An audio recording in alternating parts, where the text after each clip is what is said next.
আনন্দ সংবাদ, আনন্দ সংবাদ। এবার পুজোতে সিঙ্গেল ছেলে মেয়েদের জন্য রয়েছে এক দারুণ সুখবর।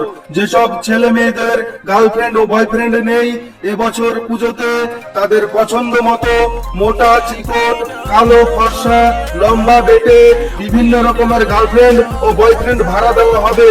তাই দেরি না করে আমাদের প্রচার গাড়ি লক্ষ্য করে চলে আসুন আর টিকিট সংগ্রহ করুন। টিকিট মূল্য মাত্র 500 টাকা।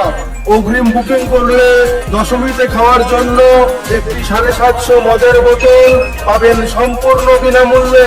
বিশেষভাবে মনে রাখবেন, পুজোর শেষে গার্লফ্রেন্ড ও বয়ফ্রেন্ড গুলোকে যত্ন সহকারে আবার কাউন্টারে এসে ফেরত দেবেন।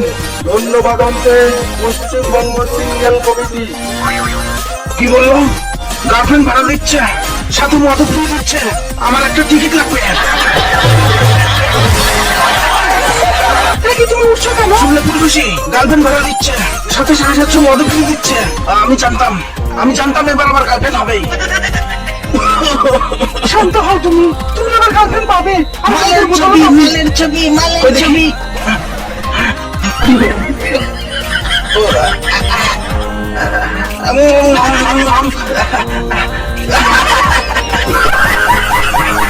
এবার তাহলে আমার কি হবে? আমি কি নিয়ে থাকবো?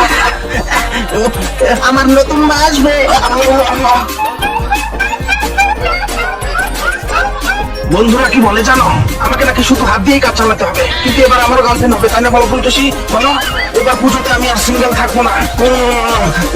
আমার সোনা রঞ্জু, ডাক্তারবাবু, আমি বলেছিলাম না যে আমার একদিন গার্লফ্রেন্ড হবে? এই দেখুন গার্লফ্রেন্ড ভাড়া দেওয়া হচ্ছে, সাথে মদ ফ্রি। আচ্ছা রঞ্জু, সরকার থেকে এবছর গার্লফ্রেন্ড ফ্রি দিচ্ছে, তাহলে তুমি ভাড়া করবে কেন? সরকার থেকে দিচ্ছে? ডাক্তারবাবুর মনে হয় নেশা হয়ে গেছে। আমার বয়স হয়েছে রঞ্জু, আমি জানি কোন মদ কয় প্যাক খেলে নেশা হবে। পুজোর উপলক্ষে সরকার থেকে দুয়ারে সরকারের ক্যাম্পে গার্লফ্রেন্ড আর মদ দেওয়া হবে। সিঙ্গেলরা এবছর আর সিঙ্গেল থাকবে না। সিঙ্গেল ছেলেরা এবছর দুটো করে গার্লফ্রেন্ড পাবে, আর তার সাথে একটা করে 750 মদের বোতল। দুয়ারে সরকারের পরে পরে লেখা আছে, দুয়ারে গার্লফ্রেন্ড। ডাক্তারবাবু, ওর শরীরের এই অবস্থা, তবুও বায়না ধরেছে এবার দশমীতে মদ খাবে। খাবে, নিশ্চয়ই খাবে। মদ ছাড়া তো আর মাকালরা চলতে পারে না বৌমা। ও না খেলে এবার দশমীটাই তো মাটি হয়ে যাবে। শুনলে তো? শুনলে? কিন্তু এই শরীর নিয়ে আমি যখন এসে গেছি তখন আর কোনো ভয় নেই বৌমা। আজ আমারও অগ্নি পরীক্ষা। মদ খেতে খেতে আবার বাল পেকে গেল, কিন্তু সত্যিকারের মদারও হয়েছে কিনা আজ তারই পরীক্ষা হবে। রঞ্জু, শুয়ে পড়ো তো।